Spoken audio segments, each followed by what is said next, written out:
શહેરના મોટાભાગના રસ્તાઓ મોટા ગામડા જોવા મળી રહ્યા છે। શહેરીજનોની માંગણી લે વહેલામાં વહેલી તકે પેચવર્કનું કામ થાય છે।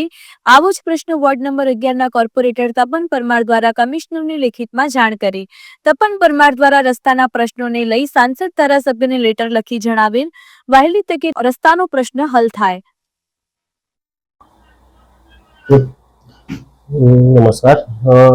તારીખ 5/8/2025 રોજ ચેરમેન શ્રીને મેં લેખિતમાં રજૂઆત કરી હતી કે અમારા વિસ્તારમાં 27 થી 28 એવા વિસ્તારો છે જ્યાં રોડ રસ્તાની હાલત ખરાબ થયેલી છે, ત્યાં ડામરનું પેચવર્ક, સીસીનું પેચવર્ક કરી અને મરામત કરવી એવો લેટર મેં તારીખ 5 તારીખના રોજ લખેલો હતો।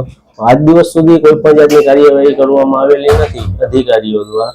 એટલે તારીખ 6/9/2025 રોજ પાછો એક કમિશનર શ્રીને સંબોધીને લેટર લખેલો છે અને તે લેટરની નકલો સાંસદ સભ્ય શ્રી, ધારાસભ્ય શ્રી, મેયર શ્રી, ચેરમેન શ્રી, શહેર પ્રમુખ શ્રી તથા કંટ્રોલિંગ અધિકારી તથા સિટી એન્જિનિયરને પણ મોકલેલી છે।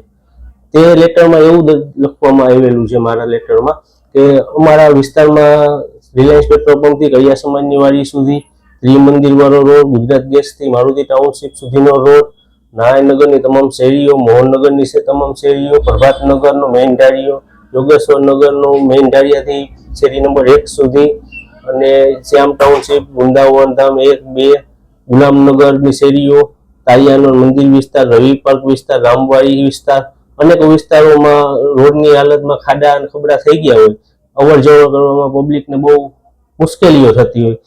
108 છે, ફાયરની ગાડી છે, તેને પણ આવવા જવામાં થોડી તકલીફ રહેતી હોય, તેથી આ લેટર લખવામાં આવેલો હતો। પણ આજ દિન સુધી અધિકારીઓ દ્વારા કોઈ પણ જાતની સ્થળ વિઝિટ કે કાર્યવાહી કરવામાં આવેલી નથી। તેથી કમિશનરને રજૂઆત કરી છે કે તમે લગત અધિકારીઓને સૂચના આપીને આની તાત્કાલિક ધોરણે કાર્યવાહી કરે।